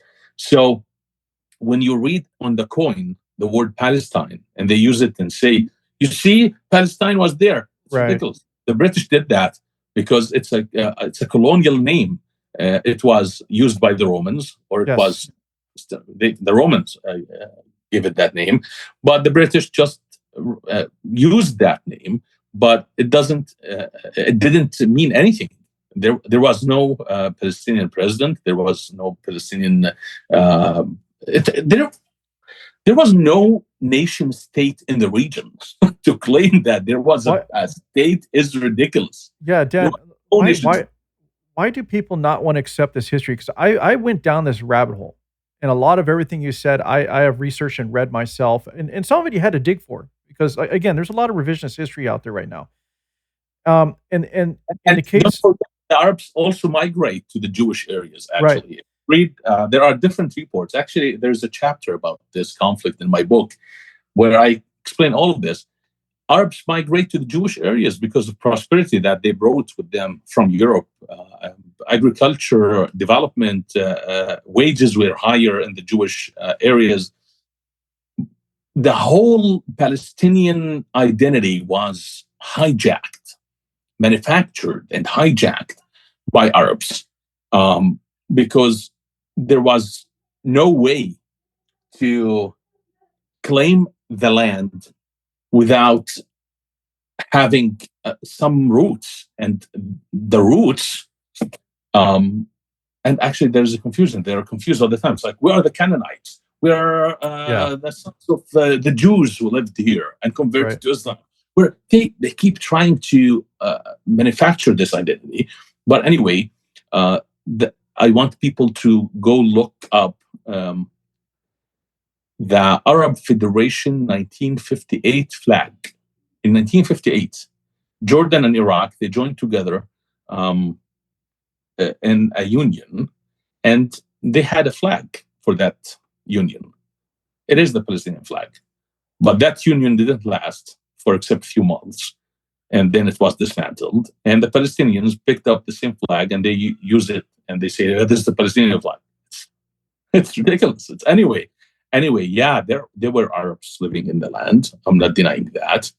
But that doesn't constitute a state. It's like a group of people were living in that land. And that Israeli Independence Declaration, if you read it today, it still has these words. We invite Arabs to come and coexist with us and build this nation together. It's written in the Declaration of Independence. But the following day, after this declaration, 5 Arab countries attacked Israel in 1948 after rejecting the United Nations proposal. Why is there such a hate for the nation of Israel? Okay, that's one question. The other one is, what do you say to those who blame everything on the Zionists? Okay, many people believe that everything that's going on right now with Gaza, Palestine, is because 70 some odd years ago or whatever, that these Jewish people who weren't even in the region, were in Europe, came over to displace people and kick them out of their homes. It's a skewed view of the actual history of what really happened. But, as someone who's not from the area, and when I try to talk about these things, I get dismissed, or people tell me that I don't understand what I'm talking about. Even though you can research and read everything, you could read what led to it. You could read how the Ottoman Empire and the people who consider themselves Palestinian today actually sided with the Ottoman Empire to help get rid of the Jewish people from the land and expel them so that they can take it over. Where else were they going to go? And I have a thing that I always go to. It's like, people will then make the argument, well, they were conquered. No, they weren't conquered. You know why? They never accepted defeat. They always had a plan to come back. Those who were conquered are the ones who accepted their defeat, accepted the fact that, oh, well, I guess we're different people now, and now we're going to have to give in. But the Jewish people never did. So can you expand on that, and also explain, the fallacy in what people try to identify as Zionism being at the root of this situation and this conflict? Well, the Jews are hated for too many different reasons. And among these reasons is the fact that the Jews survived 2,000 years of persecution and their resilience. And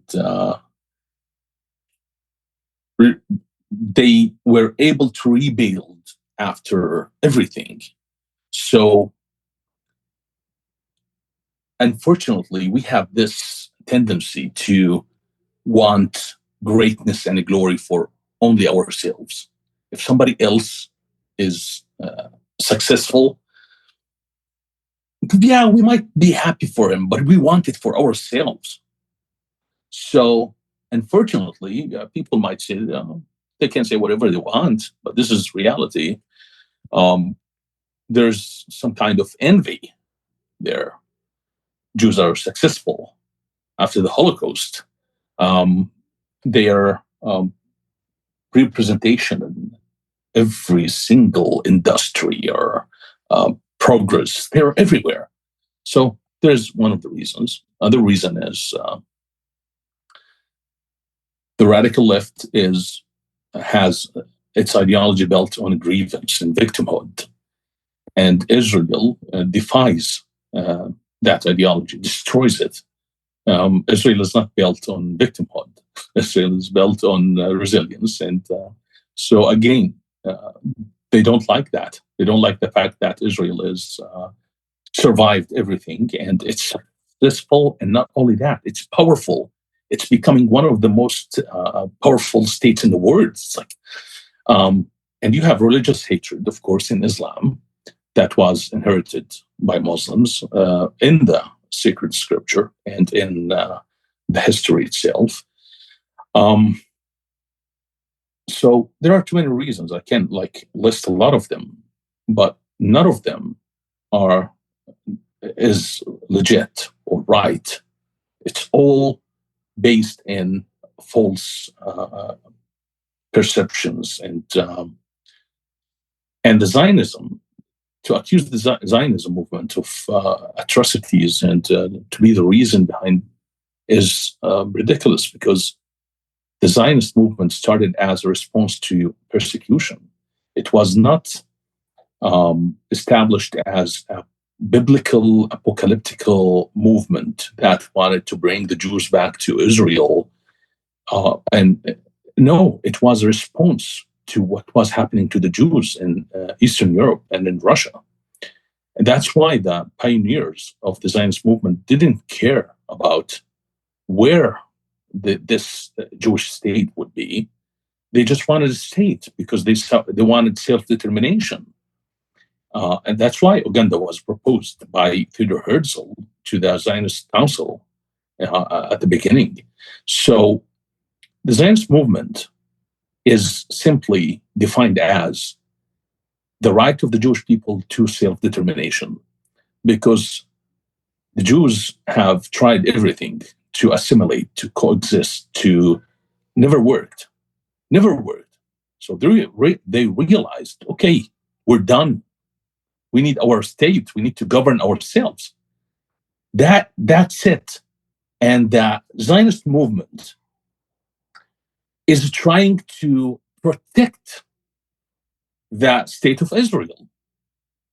And that's AIPAC. AIPAC is controlling America. They don't care about controlling America. And I'm not funded by any Zionist movement or AIPAC. I actually applied for a job at AIPAC, and they rejected me.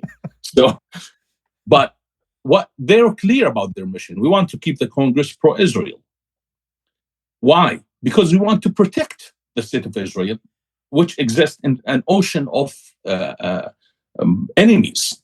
So the Zionist movement is not trying to control the world, and the Zionists are not trying to expand, you idiots. The Israel, for the past 77 years, gave up land that legally acquired after defending their country against enemies. They gave up Sinai. They gave up southern Lebanon. They gave up Gaza. That is the most, it's like the failure of the Zionist project is crazy, is astonishing. It's like they failed in their expansionist project. It's like, no, Israel, the Zionist movement just wants to protect the Jewish people.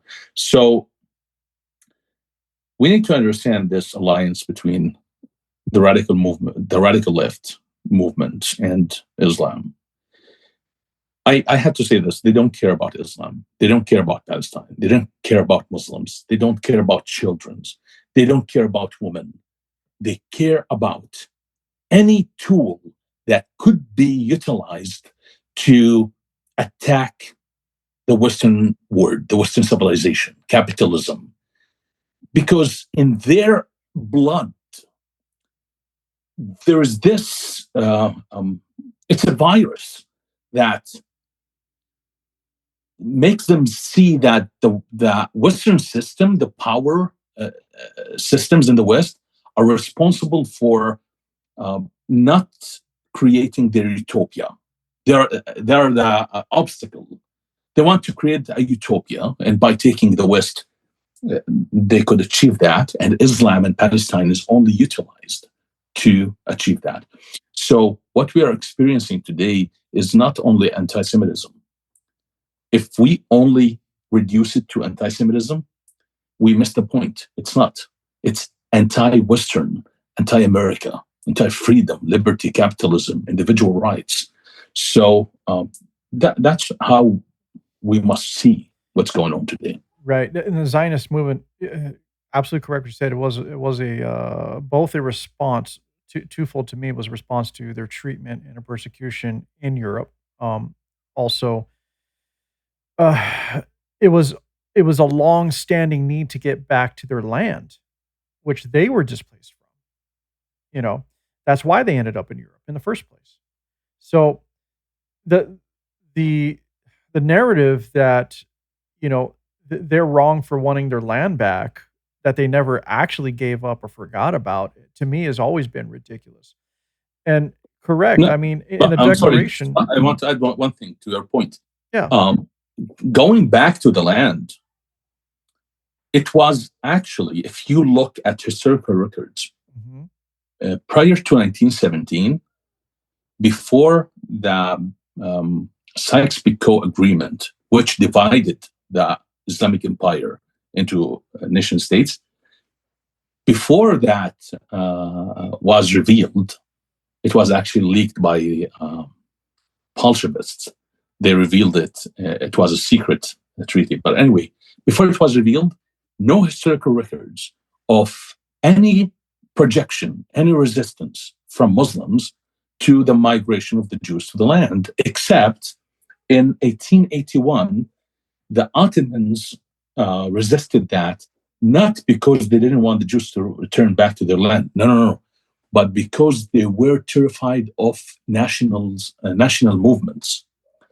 There was a national movement being formed in Greece, and they were afraid of national movements to start erupting everywhere in the Ottoman Empire. So they didn't want the Jews to return to Palestine because they didn't want them to form a national movement. And that movement would be contagious to Arabs, to different nations. So that's the reason why the Ottomans stopped the migration of Jews or resisted it to Palestine. But we don't have any historical records of Muslims or Arabs. I'll tell you why. Because here's the point. Oh, okay, sorry, go ahead. No, this is like, the point is, why there is no resistance? Because the caliphate was in place. When the caliphate is in place, the assumption is, we don't care if the Jews return to the land. They will be subjugated to the Islamic rule. They will live under the Islamic rule. The problem is when the Jews wanted sovereignty, it's not about their existence. If Benjamin Netanyahu today convert to Islam, the whole Palestinian conflict will end in a second. It will be gone immediately. So to back up really quick, that's a good point you just made, actually. But to back up really quick, before the Ottoman Empire came in, the people of Israel or the Jewish people were already there, right? So they were driven out by the Ottoman Empire. It was live under our rule or leave.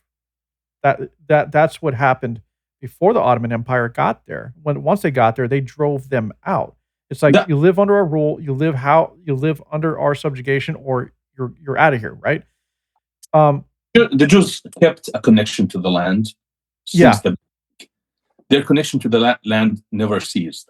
At a certain point, they could be like a few hundred people.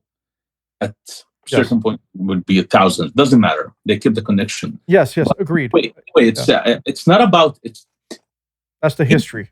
99% of them migrated in the 20th century. That doesn't change the fact that they had as much right as everybody else in the region to form a state, because they were a group of people living on a geographical spot, and everybody was starting a state. So why not the Jews, who were persistent on the fact that they had to rule themselves? They don't want to be ruled by someone else. And if they accepted an Islamic rule, there would be no problem at all. There would have been no problem. It's like, okay. If they converted today, all these wars would end. And then what? It would absolutely be a newfound focus by everyone who is under the rule of Islam to now focus on the rest of the world and take the rest of the world over. They will forget all the arguments they have made since the beginning about identity and heritage and land. Yeah. They will forget everything. It all go away. If Bibi Netanyahu tonight convert to Islam, I'm not talking about all the Israeli people. No, just the ruler, the king of the land who rules the land. If he converts to Islam, people in Syria, Iraq, Jordan, Egypt, Algeria would be offering the Jewish people lands. Not the Jewish people. Bibi Netanyahu, they would be offering him lands. Like, come and take more. Because they don't care about land. It's not about land. Never been about the land. It's a manufactured lie. That's interesting. And it's crazy because if you look at geographically, like Israel, the nation state, is such a small sliver of land compared to the rest of the Arab world. It really is. Do you believe that what's going on with the conflict right now, though, is Israel really doing everything they're saying to the people of Palestine or living in what's considered Palestine today? Are they indiscriminately bombing? Are they starving people? Are they killing innocents indiscriminately? Or is that a lot of manufactured lies and propaganda? So I believe that October 7 happened on Iranian orders to sabotage the Saudi-Israeli peace talks. I'm 100% certain of that. Because a Saudi-Israeli peace treaty would have meant the excuse of Iran to be in the region is vanish. It's like, if Saudi is making peace with Israel and the Palestinian conflict is coming to an end, then why Iran has any reason to stay in Lebanon and Syria and Iraq and Yemen?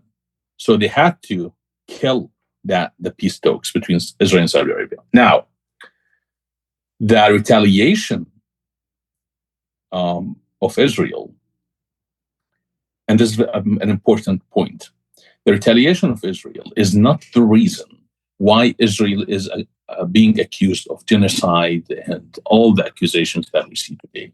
You know why? Because on October 7, people were protesting on the streets of London and New York in different cities against Israel, even though Israel did not retaliate yet. And even Israel, I remember, yeah. Even the Jewish people were still burying the bodies, looking for the bodies, trying to identify the bodies. Yeah, you're right. They were already protesting against Israel. They didn't even do anything yet. They didn't even retaliate. It's not true that Israel is being accused of a genocide because of what happened after October 7. No, it's being accused of genocide because it serves the narrative that different movements and the Holy Alliance in the West embraces. It's their narrative. Now, when we talk about the retaliation scale, I want you to imagine if Bashar al-Assad was leading this war in Gaza on the same scale that we have seen in Syria between 2011 and 2024. And you take into consideration the size of the land, the size of Syria, and the size of Gaza, and the number of population. The death rate would be, or the number of casualties would be, I have calculated that, I think it's 1.2 million. So if Israel retaliated or responded on the scale of Bashar al-Assad, we should have more than 1.2 casualties in Gaza. But we have, according to the Ministry of Health, Hamas Ministry of Health, we have 50, 60,000. Okay. Now, in the 60,000s, how many people in Gaza died naturally since October 7th? 2 years. How many natural deaths we have? I think we have 0. It's all blamed on Israel. So when God decides that somebody's life has ended, let's blame Israel for it. It's God, it's nature, it's age. If somebody dies in a car accident, it doesn't matter. It's like the bucket that has all the death in it. Number one. Number two, how many Hamas terrorists died? According to the Israeli reports, probably 25,000. So how many civilians, innocent civilians, really died in Gaza? I'm going to assume it's 10,000. Okay? It's a huge number. Heartbreaking. But here's the thing. Israel is in a moral dilemma. What Israel is going to do? If Israel let Hamas stay, live, regroup, another October 7 is going to happen. And people don't understand what October 7 represents in the imagination of the Jewish people. It is the Holocaust, a mini Holocaust. It is something that no non-Jews can understand. Are you a Jew? Have you? Has your life been shaped by that event? No. So you don't understand October 7. I don't understand October 7 and how the Jews see it. It was reminder that the possibility of another Holocaust is there. And there's a promise, never again. So the scale of retaliation should be understood through this lens, through the lens of survival of a nation that has been under the threat of destruction and eradication for a very long time. So I don't believe the retaliation of Israel after October 7 was disproportionate. I think it was restrained, very, very restrained, and very calculated. Israel tried to avoid civilian casualties. I believe this from the depth of my heart. And Israel is being held to higher standards than every other country, every other group.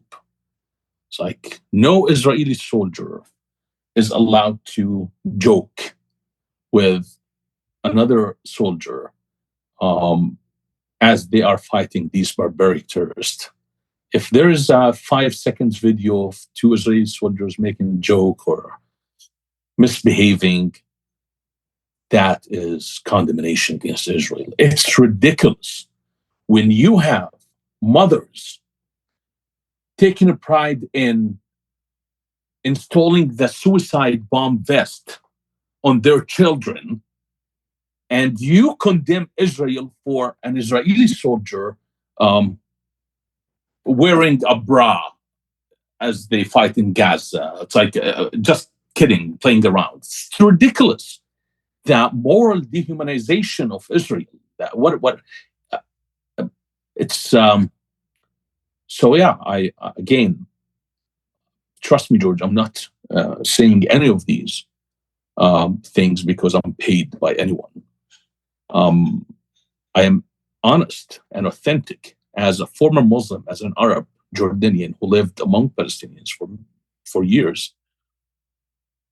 This is how I see this conflict, and this is how I see Israel.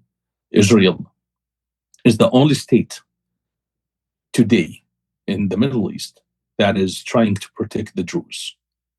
You could say they have national interests, of course. Who doesn't? But nevertheless, Israel is protecting the Druze from a massacre, from being sold in the slave market of the Islamic State, while Turkey is watching, Iraq is watching, Jordan is watching, Egypt is watching, United Arab Emirates, Saudi Arabia. Nobody is coming to the rescue of the Druze. And people have the audacity to criticize Israel and condemn Israel, this nation that has helped the Christians in Lebanon and fought alongside them against the terrorists of the PLO. Israel is the only country that is really caring for the minorities in the Middle East, trying to save them from Islamic barbarism, yet the world is condemning Israel. So you have that. Oh, well, I think with that, we should probably wrap it up. We talked about a lot of different things that are very relevant. Great conversation. Thank you very much.